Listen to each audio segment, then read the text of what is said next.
How to change language in YouTube videos. So let's see in this video.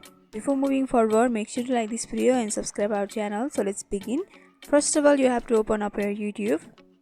After that, you have to select the video of which you want to change the language. After selecting the video, you have to tap on the settings option which is in the right upper corner. After that, here you can see the captions option, so simply go through the captions. After doing that, you will be able to see the three options which are turn off caption, English and auto translate.